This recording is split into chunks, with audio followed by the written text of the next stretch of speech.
ओम सर्वस्वरूपे सर्वेशे सर्वशक्ति समन्विते भयभस्तारिणो देवी दुर्गे देवी नमोस्तुते।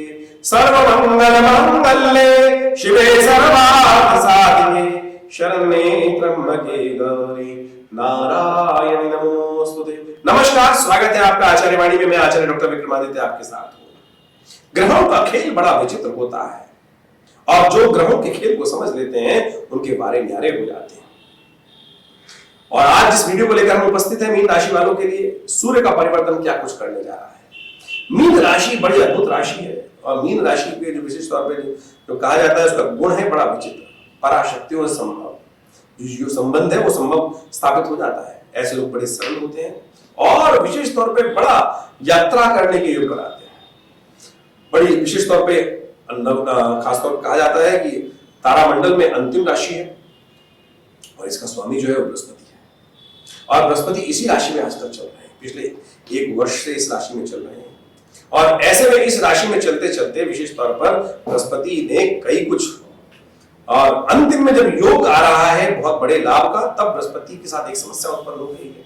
क्योंकि विशेष तौर पर आप समझे कि अभी जो शनि का परिवर्तन हुआ वो आपकी 7.5 आरंभ कर गया है और ऐसे में बृहस्पति भी अस्त होने जा रहे हैं सूर्य के कारण से। सूर्य का योग बृहस्पति पहले शनि अस्त कर रखा था और अब आपके सबसे इंपॉर्टेंट ग्रह जो है, जो आपके राशि के मालिक हैं, उनको सूर्य अस्त करने जा रहे हैं। तो इस बात से आपको सावधान होना जाना चाहिए। विशेष तौर पर क्योंकि 7.5 चल रही है तो कई कार्यों में रुकावट उत्पन्न करने के योग बना सकते हैं शनि ग्रह महाराज। और ऐसे में सूर्य आपकी लग्न राशि में विशेष तौर पर उपस्थित हो गए हैं, वो आपकी एग्रेसिवनेस बढ़ा सकते हैं। आपको शांत रहते हुए काम करने की जरूरत है। इस महीने में विशेष तौर पर छोटी छोटी बातों में मन में इरिटेशन, एंजाइटी, देखिए सब 7.5 शुरू हो गई है। आपको उस बात को समझ लेना चाहिए, हर कार्य को धीरे धीरे। सबसे पहले तो एक समझें एक बात, इस समय में जो चीजें एक्सपेरिमेंट करने के समय नहीं है, जो चीजें हैं उनको बचा के रखने की जरूरत है। 7.5 के समय में हमारे को ज्योतिष सिखाई जाती थी, हमें कहा जाता था कि सबसे पहले तो ये बात ध्यान रखें कि थोड़ा सा नेगेटिव पीरियड होता है। तो ऐसे में समय, देश और विशेष तौर पर समय, सम्मान, धन और इन सब चीजों का, समय का, धन का, अपने कार्य का, व्यवसाय का, अपने सम्मान का विशेष तौर पर ध्यान रखने की जरूरत है। कहीं ना कहीं चोट कर सकता है शनि, विशेष तौर पर उस पर ध्यान रखने की जरूरत है आपको। और ऐसे में सूर्य वहां पर बदलते ही वहां पर आ गए हैं और वो आपकी एग्रेसिवनेस बढ़ा रहे हैं। सूत्र है, बचने का रास्ता बहुत बढ़िया है। केवल आपकी राशि के अनुसार, वो भी मैं आपको बताऊंगा क्या कुछ करने। पहले समझ तो ले क्या कुछ कर रहा है। सूर्य जब लग्न में आ जाता है तो क्या कुछ कर देगा बृहस्पति, बुध वहां चल रहे हैं इस वक्त साथ में और बृहस्पति भी वहां चल रहे हैं और क्या करेंगे, दोनों ग्रहों को अस्त कर देंगे। सूर्य, बुध व्यावसायिक बुद्धि का मालिक, लेकिन यहाँ भी क्षीण हो जाते हैं मीन राशि में। लेकिन बृहस्पति तो वहां पूर्ण ताकत में है और बहुत कुछ करने वाले थे, देने वाले थे। 7.5 ने आके उसको रोक दिया। फिर बृहस्पति के चलते चलते सूर्य ने भी 31 तारीख को, 31 मार्च को वहां विशेष तौर पर बृहस्पति को भी अस्त कर देने वाले हैं। बृहस्पति परिवर्तन हो गए, 12 साल बाद फिर इस राशि में आएंगे। और ऐसे में उससे पहले क्या चल रहा था कि शनि लगातार बृहस्पति को देख रहे थे। बहुत सारे लोग कहते हैं ना, कई बार लिखे हुए आते कमेंट, हमें तो बहुत परेशानी चल रही है। कारण समझ लीजिए ना क्या था। इससे पहले जो शनि महाराज थे वो चल रहे थे आपके 11वें भाव में, 11वें भाव से मीन राशि को देख रहे थे। मीन राशि में सूर्य वहां पे पहले बृहस्पति विद्यमान थे, तो बृहस्पति शुरू करने का कितना ही कार्य कर ले, लेकिन शनि का अंकुश था और अब शनि का अंकुश वहां पे हटके आगे गया तो 7.5 आरंभ हो गई है।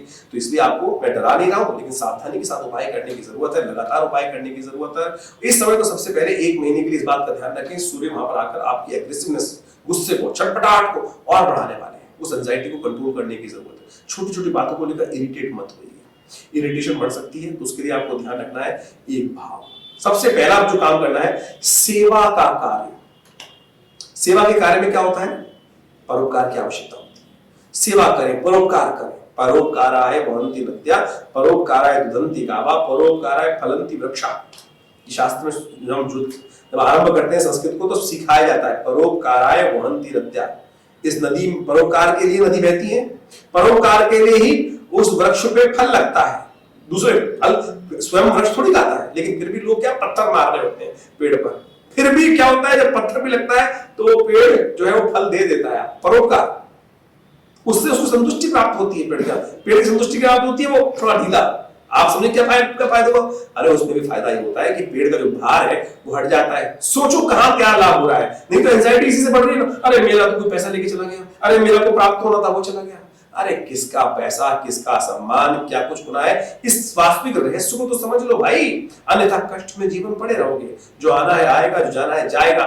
जब तक ये भाव मन में उत्पन्न ना हो तो कष्ट होने के योग दिखाई देते। परोपकार के लिए कार्य करना जरूरी है, इस बात का विशेष तौर पर ध्यान रखने का प्रयास करें। जो लोग बच्चे हैं, और खासतौर पर एक बात और ध्यान रखें, यहां पर एक योग बन रहा है विशेष तौर पर ध्यान रखते हुए कि आप अपने पढ़ाई को, अपने ज्ञान को लगातार बढ़ाए रखने का प्रयास करें। जितना ज्ञान को बढ़ाए जाएंगे भगवान की कृपा से, या देवी सर्वभूतेषु विद्यारूपिणी संस्थिता नमस्तस्यै नमस्तस्यै नमस्तस्यै नमो नमः, या देवी सर्वभूतेषु बुद्धिरूपिणी संस्थिता नमस्तस्यै नमस्तस्यै नमस्तस्यै नमो नमः। सबसे बढ़िया सूत्र तो यही है कि भगवती का ध्यान करने का प्रयास करें, और वहीं से सब ग्रह ठीक होते हैं। ग्रह गोचर तो कहीं ना कहीं कोई ना कोई कष्ट देने के योग बनाता रहेगा, इसलिए भारतीय संस्कृति में इन सुंदर मुहूर्तों का निर्माण किया गया है। मीन राशि वालों के लिए देखिए कितना सुंदर भगवान ने योग बनाया। ग्रह कष्ट देने वाले हैं तो ऐसे में बृहस्पति भी अस्त हो जाएंगे, तो उन सब चीजों को ठीक कैसे करें? तो नवरात्र का सुंदर योग आ गया। बिल्कुल अस्त होने से एक दिन पहले ही वो नवरात्रों का सुंदर योग बनके आपके लिए तैयार बैठा है। 22 तारीख से नवरात्र शुरू होगा, और विशेष तौर पे बुध अस्त चल रहे होंगे, उस समय में विशेष तौर पे आप ये करने का प्रयास कीजिए। माँ भगवती का ध्यान दुर्गा सप्तशती के मंत्रों से, दुर्गा सप्तशती के यज्ञों से, माँ भगवती के सानिध्य में बैठकर उनका सुंदर अलंकार, उनका वस्त्र पहनाएं, सुंदर उनकी पूजा करें। या देवी सर्वभूतेषु बुद्धिरूपिणी संस्थिता नमस्तस्यै नमस्तस्यै नमस्तस्यै नमो नमः, नमो देवी महादेवी शिवाय नमः भगवती भद्राय नेता पंडिता। देखो मीन राशि वालों, मैं फिलोसफिकल बातें नहीं कर रहा हूं, मैं बता रहा हूं क्या कुछ ग्रहों का योग है और उसको कैसे ठीक करना है। हम लोग पता नहीं किस किस प्रपंच में फंस जाते हैं। ज्योतिषी जी के पास जाएंगे, बड़े पता लोग सो कॉल्ड ज्योतिषी के पास जाएंगे, उन्होंने खुद ही इतनी मालाएं पहन रखी होती हैं, खुद ही इतने सारे नग पहन रखे होते हैं, और फिर वो आपको बेचना चाहते हैं। क्या मिल रहा है उनको? कुछ नहीं बता रहे हैं आपको अपने पैसे लुटवाने हैं तो वैसे लुटा लो भैया। मैं आपको सीधा साधा उपाय हम आपको बताने का प्रयास कर रहे हैं, ये करिए, इसी से कल्याण का मार्ग प्रशस्त होगा। आप यदि अपने कर्म को ठीक कर ले तो सब ठीक हो सकता है। इसलिए क्योंकि 7:30 आप पे आरंभ हो गई है, तो इसलिए बहुत सावधानी से आपको चलने की जरूरत है। मैं चाहूंगा कि आपकी 7:30 के दृष्टिकोण से कई सारी बातों को जन्मपत्री के दृष्टिकोण से बहुत एनालाइज करने की जरूरत है कि क्या कुछ होने के योग है, कहाँ किस किस फैक्टर में। हर व्यक्ति के साथ अलग अलग है, एक ओवरऑल सार्वभौमिक रूल नहीं होते हैं कोई भी चीज देखने के लिए। हर गण अलग है, हर व्यक्ति का भाग्य अलग है। 4 व्यक्तियों का भाग्य एक साथ मिल ही नहीं सकता है, उसके लिए आवश्यकता है। देखिए राशियां तो 12 ही है। बहुत सारे लोग मन में विडंबना पाल लेते हैं कि 12 राशियों में 12 ही बढ़ना। नहीं भाई, देखिए राशि भी कई प्रकार की है। सूर्य राशि अलग है, जहां पे सूर्य परिवर्तन होगा, उसको ज़ोडिएक साइन बोलते हैं इंग्लिश के अंदर। फिर चंद्र राशि अलग होती है, नाम की राशि अलग होती है, लग्न की राशि अलग होती है। कईयों के 4-4 नाम है, उनकी 4-4 राशियों के अलग अलग नाम है, उन सब के प्रभाव है। फिर तो आपको लगता है ना, कई बार आप पढ़ते हैं ये भी मिल रहा है, ये भी मिल रहा है, ये मिल रहा है। इसी कारण से मिल रहा है क्योंकि कई सारी राशियों का प्रभाव है एक साथ। तो इसलिए आवश्यकता है कि आपके ग्रहों की गणना को अच्छे से समझ लिया जाए। तो आप समझे, क्योंकि आपकी 7:30 शुरू हो गई है, तो अभी 7:30 का पहला पद है, बहुत लंबा समय है। किस किस क्षेत्र में आपको लाभ प्राप्त हो, किस क्षेत्र में आपको जाना चाहिए, किस क्षेत्र से जाने से बचना चाहिए। ये नहीं कि आप बंद होकर बैठ जाए, बिल्कुल नहीं जी अब तो 7:30 आगे कुछ होगा ही नहीं। नहीं नहीं, बिल्कुल। जो मंदे में काम करना सीख लेता है, नुकसान के समय पर भी सही से काम करना सीख लेता है, वही अपने भाग्य को जगा पाता है। ये सूत्र है। देश काल परिस्थिति के अनुसार से कार्य करने का प्रयास करें, तो समझते हुए कार्य करने का प्रयास करें। ज्योतिष विज्ञान का यही माध्यम है। बारिश हो रही है, कुछ लोग ऐसे हैं भाई, सब बैठे हैं कहीं और, एक ने गाड़ी खरीद रखी है, बड़ी अच्छी गाड़ी बना रखी है, और उससे अपनी स्पीड चले जा रहा है। और अभी टेक्नोलॉजी बड़ी, एरोप्लेन को उतारने की व्यवस्था बना दी। विज्ञान का चमत्कार है ना, कर्म का चमत्कार है। कर्म के द्वारा हर चीज की व्यवस्था बन सकती है। परिस्थितियों को आप कंट्रोल कर सकते हैं, परिस्थितियों के ऊपर सवार हो सकते हैं। तो यही विज्ञान का माध्यम है, ज्योतिष विज्ञान है, और आपको रोकता नहीं, बाध्यता नहीं, तो समझ उत्पन्न करने का योग देता है। तो हमने मीन राशि वालों को समझाने का प्रयास किया। देखिए सुंदर तरीके से नवरात्र आ रहे हैं, ऐसे में अपने दुष्ग्रहों को ठीक करने के लिए, उन सबके ग्रहों को योग को ठीक करने के लिए ये सुंदर उपाय आप कर लेंगे तो बहुत अच्छे से आपको लाभ प्राप्त होगा। और ग्रहों का परिवर्तन तो चलता रहेगा।